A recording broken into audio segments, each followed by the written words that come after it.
Hello दोस्तों, GD classes के YouTube channel में आपका बहुत बहुत स्वागत है। तो चलिए आइए इस वीडियो को स्टार्ट करते हैं और जानते हैं कि आईसीआर जो टेक्नीशियन का पेपर होने वाला है उसके सिलेबस में एक टॉपिक दिया गया है वृत्त। उस वृत्त के बारे में जानेंगे और जानेंगे किस प्रकार से इसमें क्वेश्चन आते हैं। तो चलिए पहले इस वृत्त के बारे में जानते हैं कि वृत्त क्या होता है। वृत्त के बारे में सबसे पहले जो टर्म्स होती हैं उसके बारे में हम लोग जानेंगे। देखिए, सबसे पहले वृत्त के बारे में बताएंगे तो वृत्त जो होता है असंख्य बिंदुओं का क्या होता है, समुच्चय होता है, जिसकी किसी एक बिंदु से जो दूरी है वो क्या होती है, समान होती है। जैसे हम यहाँ पे चित्र तो बना दिए वृत्त का, लेकिन असंख्य बिंदु कैसे बनाएंगे। सपोज दैट मान लेते हैं कि इस प्रकार से हुआ और इन सभी जो बिंदु हैं इनको हम क्या कर दिए, मिला दिए। और ये असंख्य बिंदु को यदि मिलाते हैं तो ये किसी एक बिंदु से यदि दूरी क्या है, समान है, तो उसे हम क्या कहेंगे, उसे हम कहेंगे वृत्त। उम्मीद कर रहे हैं इस बात को आप लोग समझ गए होंगे। अब जानते हैं कि वृत्त के कौन कौन से टर्म्स होते हैं। तो देखिए, ये हो गया वृत्त। वृत्त के मध्य बिंदु को वृत्त का क्या कहा जाता है, केंद्र कहा जाता है। वृत्त के मध्य बिंदु को वृत्त का केंद्र कहा जाता है। वृत्त के मध्य बिंदु को वृत्त का केंद्र कहा जाता है। वृत्त के केंद्र और परिधि के बीच की दूरी को वृत्त की त्रिज्या कहा जाता है। क्या कहा जाता है, त्रिज्या। वृत्त के मध्य बिंदु यानी कि केंद्र और परिधि के बीच की दूरी को वृत्त की त्रिज्या कहा जाता है। वृत्त के बाहरी आवरण को वृत्त की परिधि कहा जाता है। वृत्त के बाहरी आवरण को वृत्त की परिधि कहा जाता है। और देखिए, ऐसी रेखा जो परिधि को किन्हीं दो बिंदुओं पर काटे, ऐसी रेखा जो परिधि को किन्हीं दो बिंदुओं पर काटे, उन्हें हम क्या कहते हैं, वृत्त की जीवा कहते हैं। और ये सभी जो रेखाएं हैं जो परिधि को दो बिंदु पर काट रही हैं, ये सभी क्या हैं, वृत्त की जीवाएं हैं। कोई जीवा छोटी है और कोई जीवा बड़ी है, यानी कि जीवाएं कई प्रकार की होती है, बड़ी जीवा, छोटी जीवा भी हो सकती है। और आपको बता दें कि वृत्त की जो सबसे बड़ी जीवा होती है वह केंद्र से होकर जाती है। वृत्त की जो सबसे बड़ी जीवा होती है वो कहाँ से होकर जाती है, केंद्र से होकर जाती है। परंतु यही जीवा यदि केंद्र से होकर जाती है, इसका नाम क्या हो जाता है, परिवर्तित हो जाता है। वृत्त की जो सबसे बड़ी जीवा जो केंद्र से होकर जाती है तो इसको बोलते हैं हम वृत्त का व्यास। वृत्त की सबसे बड़ी जीवा जो वृत्त के केंद्र से होकर जाती है उसको हम बोलते हैं व्यास। तो इतना मोस्ट टॉपिक रहा और इसके बारे में जानेंगे कि कौन कौन से आगे टर्म्स होते हैं। तो देखिए, वृत्त से संबंधित जीवा के बारे में हमने बताया आप लोगों को। व्यास के बारे में, वृत्त का व्यास कौन होता है, जो बड़ी जीवा होती है वो क्या होती है, वृत्त का व्यास कहलाती है। और यह व्यास जो होती है त्रिज्या के दोगुने के बराबर होती है। दोगुने के बराबर होती है, किसके, त्रिज्या के। त्रिज्या गुणे 2 इज इक्वल टू क्या होता है, व्यास। यानी कि व्यास जो होता है वो क्या होता है, त्रिज्या के दोगुने के बराबर होता है। अब जानते हैं चाप के बारे में। चाप क्या होता है, चाप जो होता है परिधि पर किन्हीं दो बिंदुओं के बीच की जो दूरी होती है उसे हम बोलते हैं चाप। परिधि के किन्हीं दो बिंदुओं के बीच की दूरी क्या होती है, चाप होती है। जैसे हम मान लेते हैं कि इस वृत्त को हमने खींच लिया और यहाँ से यहाँ तक ये जो दूरी दे रखी है परिधि पर, इसी को बोलते हैं हम चाप। बिंदु ए और बिंदु बी, यानी कि चाप ये हो गया। और ये जो दिखाई दे रहा है ये क्या है, चाप है। तो चाप आप लोग समझ रहे होंगे, चाप होता है। उसके बाद वृत्तखंड क्या होता है, परिधि के जब दो बिंदुओं को मिलाते हैं तो मिलाने वाली जो रेखा होती है वो क्या होती है, जीवा होती है। और जीवा वृत्त को दो भागों में विभाजित करती है, एक ये वाला पूरा भाग और एक ये वाला पूरा भाग। तो इसको बोलेंगे दीर्घ वृत्तखंड। वृत्तखंड, और ये कैसा है, दीर्घ है, बड़ा है ये वाला पूरा, और ये वाला है लघु वृत्तखंड। तो बड़े वाले को दीर्घ वृत्तखंड और छोटे वाले को लघु वृत्तखंड कहेंगे।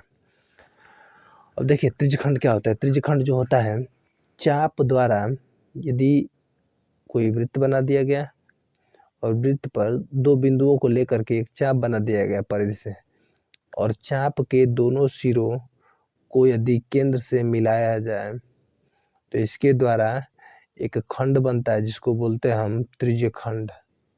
इसको हम बोलते हैं त्रिज्यखंड। ये लघु त्रिज्यखंड है और ये वाला जो है वो दीर्घ त्रिज्यखंड है। तो इस बात को आप लोग समझ रहे होंगे। अब देखिए संकेंद्रीय वृत्त क्या होता है। संकेंद्रीय वृत्त जो होता है, संकेंद्रीय वृत्त मतलब होता है कि एक केंद्र हो और उसी पर दो वृत्त स्थित हो। एक ही केंद्र और उस पर क्या हो, दो वृत्त स्थित हो, तो हम बोलेंगे इसको संकेंद्रीय वृत्त। संकेंद्रीय वृत्त आप लोगों को समझ गए होंगे। अब देखिए आइए जानते हैं वृत्तों से संबंधित कुछ महत्वपूर्ण परिणाम और प्रमेय कौन कौन से हैं उसके बारे में हम लोग जानेंगे, क्योंकि ये प्रमेय यदि आपको याद है तो वृत्त से संबंधित जितने सारे क्वेश्चन होंगे आप आसानी से लगा लेंगे, और हमें लगता है कि ICR टेक्नीशियन में कोई टफ क्वेश्चन आने वाला नहीं है। चलिए आइए देखिए रूल कौन कौन से हैं। देखिए सबसे पहले, यदि एक वृत्त के दो चाप सर्वांग सम है तो संगत जीवाएं बराबर होती है। इसका मतलब क्या कि दो चाप बराबर है, ये चाप जो दिया गया है चित्र में, A और B बिंदु, C और D बिंदु, ये दोनों चाप जो है वो क्या है, बराबर है। ये दोनों चाप बराबर है तो इसे जो खींची जाने वाली जीवाएं होंगी दोनों क्या होंगी, बराबर होंगी। और यह वृत्त का क्या है, एक प्रमेय है। तो इसको भी याद रखने की जरूरत है क्योंकि इससे सवाल बनते हैं। और देखिए आगे आने वाले जो रूल है इसके बारे में हम लोग जानते हैं। रूल नंबर 2, वृत्त के केंद्र से वृत्त की किसी जीवा पर डाला गया लंब जीवा को दो बराबर भागों में समविभाजित करता है। यानी कि ये एक जीवा खींचा गया है और इस जीवा पर केंद्र से यदि लंब डाला जाए, केंद्र से यदि लंब डाला जाए तो 90 डिग्री का कोण बनेगा, और यह जो होगा वो दो भागों में जीवा को क्या करेगा, बांट देगा। तो इस बात को आप लोग भी समझ गए होंगे, यानी कि केंद्र से जीवा पर डाला गया लंब जो होता है वो वृत्त को जीवा को दो बराबर भागों में बांटता है। अब देखिए आगे तीसरे रूल को जानते हैं। वृत्त के किन्हीं दो जीवाओं के लंबार्धक एक दूसरे को वृत्त के केंद्र पर काटते हैं। वृत्त के किन्हीं दो जीवाओं के लंबार्धक एक दूसरे को वृत्त के केंद्र पर काटते हैं। चित्र संख्या इतना देखिए जो दिया गया है, ए बी एक रेखा है जो वृत्त की जीवा है, CD एक रेखा है जो वृत्त की जीवा है, और इन दोनों का लंबार्धक यदि खींचते हैं तो कहाँ से होकर जाता है, केंद्र से होकर जाता है। और यह जो होता है लंबार्धक वो इस पर लंब भी होता है और इन दोनों जीवाओं को बराबर बराबर भाग में बांटता भी है। देखिए 3 असंरेख बिंदुओं से होकर एक और केवल एक ही वृत्त खींचा जा सकता है। जस्ट लाइक हम 3 असंरेख बिंदु दे दिए यहाँ पे और इससे होकर के केवल एक ही वृत्त खींचा जा सकता है। ऐसा नहीं है कि इससे होकर के और ऐसे हम वृत्त खींच लें तो ये अधूरा रह जाएगा। तो 3 असंरेख बिंदुओं से होकर के क्या हो सकता है, केवल एक ही वृत्त खींचा जा सकता है। इस बात को आप लोग समझ रहे होंगे। चलिए देखिए आइए अब रूल नंबर 5 नंबर क्या कहता है, एक वृत्त की समान जीवाएं केंद्र से समान दूरी पर होती है। मतलब अगर एक वृत्त हम खींच दिए, वृत्त का केंद्र है 5 सेंटीमीटर की यदि ये जीवा है और 5 सेंटीमीटर की यदि ये जीवा है, तो केंद्र से ये दूरी यदि x होगी तो यह दूरी भी क्या होगी, x ही होगी। यानी कि समान जीवाएं हैं तो केंद्र से वो कितनी दूरी पर होंगी, समान दूरी पर ही होंगी। चलिए आइए अब रूल नंबर 6 देखते हैं। किसी वृत्त के एक चाप द्वारा वृत्त के केंद्र पर अंतरित कोण उस चाप द्वारा वृत्त की परिधि के किन्हीं अन्य बिंदु पर अंतरित कोण का दोगुना होगा। इसका मतलब क्या है कि यदि कोई वृत्त बनाया जाए, जैसे वृत्त है और इस वृत्त द्वारा जो केंद्र पर अंतरित कोण है एक चाप द्वारा, एक चाप है AB, ये चाप है और इस चाप द्वारा केंद्र पर बनाया कोण ये कोण O, यह कोण जो होगा इसी चाप द्वारा परिधि पर बनाए गए कोण का दोगुना होगा। अर्थात यदि ये 1 होता है तो यह क्या होगा, 2 होगा। अर्थात यह क्या होता है, अगर 2 होता है तो ये 4 होगा। इस बात को आप लोग समझ रहे होंगे क्योंकि केंद्र पर बना कोण जो होता है परिधि पर बने कोण का दुगुना होता है। तो ये 2 होता है तो ये कितना होगा, 4। 1 होता है तो 2, ये दुगुना होगा। इसको ध्यान रखना है। केंद्र पर बना कोण परिधि पर बने कोण का दुगुना होता है, यानी कि परिधि पर जो बना कोण है ये कोण इसका दुगुना ये होगा और इसका आधा ये होगा। इस बात को आप लोग समझ रहे होंगे। चलिए देखिए आइए रूल नंबर अगले को जानते हैं। रूल नंबर 7, अर्धवृत्त पर बना कोण क्या होता है, समकोण होता है। अर्धवृत्त पर बने कोण का मतलब क्या होता है, देखिए वृत्त ऐसे खींच दिया हम और एक केंद्र हो गया, यहाँ से खींचेंगे तो वृत्त 2 भाग में बट गया और ये जो होगी ये बड़ी जीवा हो गया, इसको बोलेंगे व्यास। मान लेते हैं कि वृत्त के केंद्र से खींच करके और हम यहाँ पे क्या कर दिए, परिधि पर एक त्रिभुज की रचना कर दिए, यानी कि अर्धवृत्त पर बना कोण। ये अर्धवृत्त पर बना कोण है इतना, यह क्या होगा, समकोण होगा। अब यहाँ से कितने भी कोण बनाइए, जितने आप कोण बना सकते हैं आप बना लीजिए, और ये सभी जो होंगे वो क्या होंगे, 90 डिग्री के ही होंगे क्योंकि अर्धवृत्त पे बने हुए हैं। तो उम्मीद करेंगे कि आप लोगों को समझ में आ गया होगा कि अर्धवृत्त पे बने कोण समकोण कैसे होते हैं, क्योंकि ये रूल हैं और ये रूल आने वाले प्रश्नों में भी प्रयोग किए जाएंगे।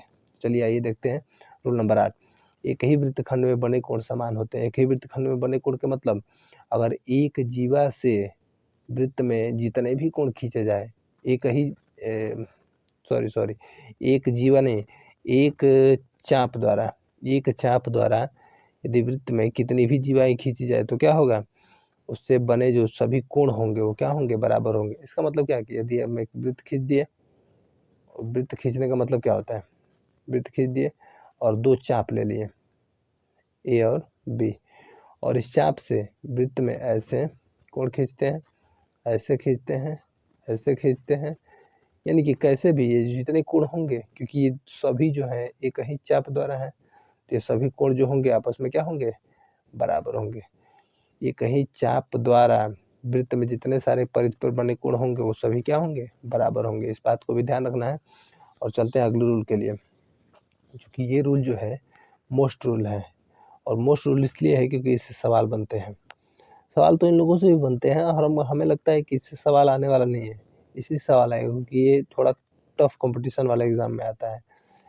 ये आईसीआर टेक्नीशियन में इसी प्रकार से सवाल आएंगे, जितने सारे रूल दिए गए हैं, जितने सारे बताए हमने, उसी से सवाल आएंगे। देखिए, यदि कोई वृत्त है, यदि कोई वृत्त दिया गया है और उसमें दो जीवाएं ए बी और सी डी इसके अंदर या बाहर बढ़ाने पर स्थित पी बिंदु पर प्रतिच्छेद करती हैं। दो जीवाएं दी गई हैं और दोनों जीवाओं को यदि बाहर या अंदर दोनों की ओर कहीं बढ़ाया जाए तो मान लेते हैं कि बिंदु पी पर काटती हैं। तो इस कंडीशन में ये गुणे ये, इसका मतलब क्या है कि ए बी गुणे बी पी बराबर सी डी गुणे डी पी, यानी कि इन दोनों का गुणनफल और इन दोनों का गुणनफल जो होगा वो क्या होगा, बराबर होगा, इक्वल होगा। बात समझ रहे हैं ना, यानी कि दोनों जीवाओं को आगे की ओर बढ़ाएंगे तो किसी बिंदु पर काटेंगे और वही जो कटान बिंदु होगा वो कटान बिंदु से ये दोनों बढ़ाई गई रेखाएं और दोनों जीवाओं का गुणनफल जो होगा दूसरे वाले जीवा और बढ़ाई गई भुजा के गुणनफल के बराबर होगा।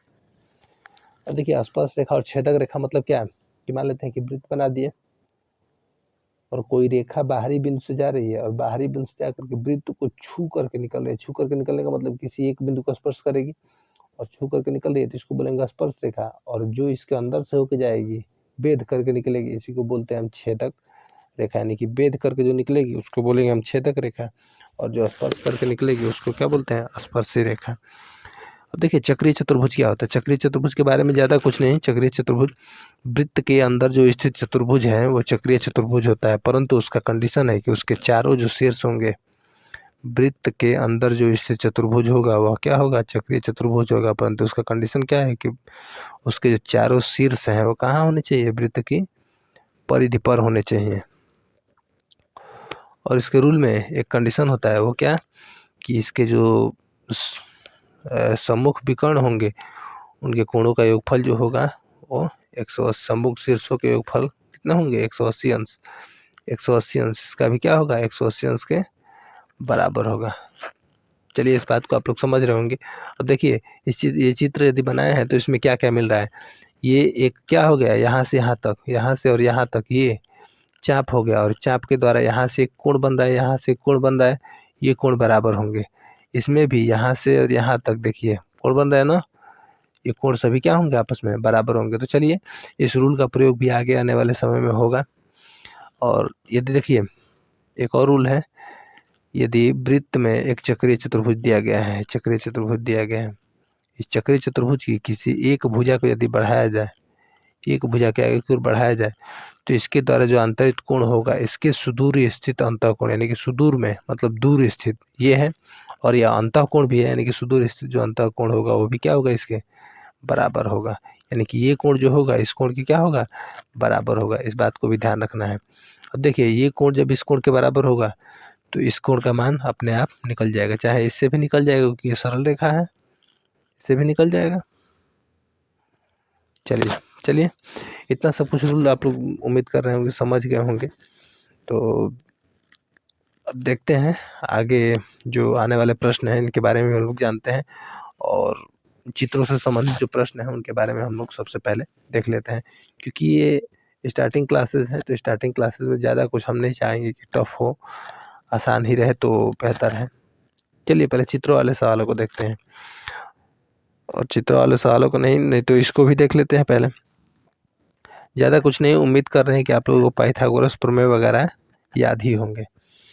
चलिए आइए देखते हैं क्वेश्चन नंबर 7। क्वेश्चन नंबर 7 दिया गया है, चित्र में कोण ओ ए सी यानी कि ये जो नीचे वाला त्रिभुज दिया गया है, ये त्रिभुज जो है उसका मान पूछ रहा है, इसका मान पूछ रहा है, यानी कि ए वाले कोण का मान पूछ रहा है। और ये कोण जो बीच में रहता है उसी का मान निकाला जाता है। हमेशा जिस कोण का मान निकालना रहता है, चाहे जिस कोण को लिखना रहता है, उसे बीच में लिखते हैं। तो बीच में लिखते हैं, यानी कि कोण ए का मान हमें निकालना है, और कोण ए का मान कितना होगा। चलिए देखिए, इस बात को ध्यान रखिए, चूंकि केंद्र पर बना कोण इतना है, केंद्र पर बना कोण इतना दिया गया है, और परिधि पर बना कोण इतना है।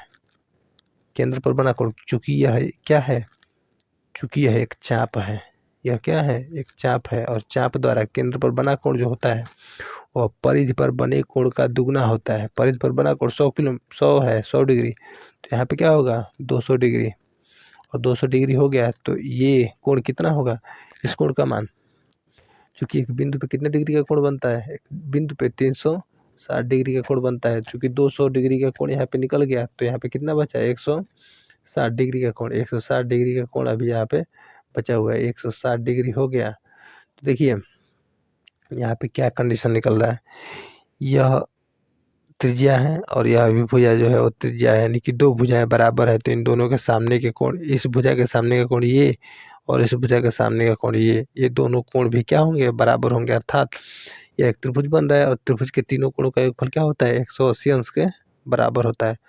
और चूंकि 160 अंश ये दे ही दिया है, 160 अंश दे दिया, तो बचा कितना, 20 अंश, और यह जो 20 अंश होगा इसका मान 10 होगा, और इसका मान 10 होगा। अर्थात ऑप्शन नंबर सी इस क्वेश्चन का सही होगा। उम्मीद कर रहे हैं ये क्वेश्चन आसान है और आप लोगों को समझ में भी आ जाएंगे, ज़्यादा कठिन क्वेश्चन नहीं है। चलिए देखते हैं, आइए 8 नंबर क्वेश्चन को देखते हैं।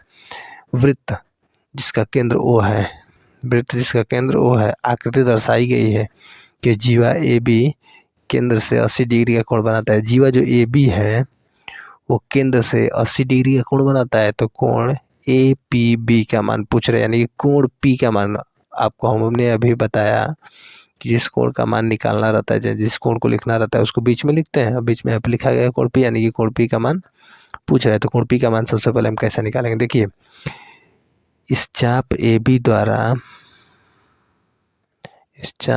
द्वारा केंद्र पर बना कोण जो होगा वो परिधि पर बने कोण का दुगना होगा, अर्थात ये दुगना होगा, तो इसका आधा ये होगा, ये आधा होगा। आप लोग समझ रहे होंगे।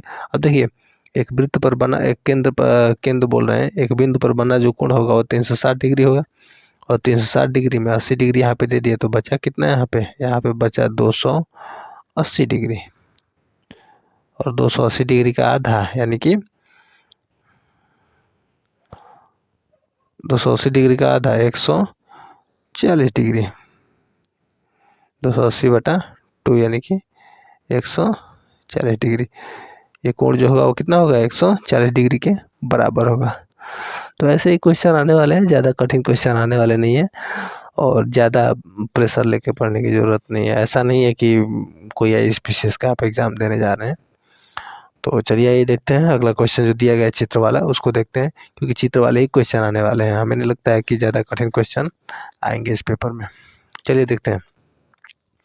संलग्न चित्र में कोण D B C equal to 70 degree तथा कोण B A C equal to 30 degree, तो कोण बी सी डी का मान क्या होगा। अब देखिए दिया गया है कोण डी बी सी, कोण बी का मान यहाँ पे दिया गया है, कोण बी का मान कौन है, कोण बी का मान 70 degree, D B C, D B C यहाँ पे दिया गया है 70 डिग्री। कोण बी ए सी यानी कि कोण ए का मान दिया गया है, और बी ए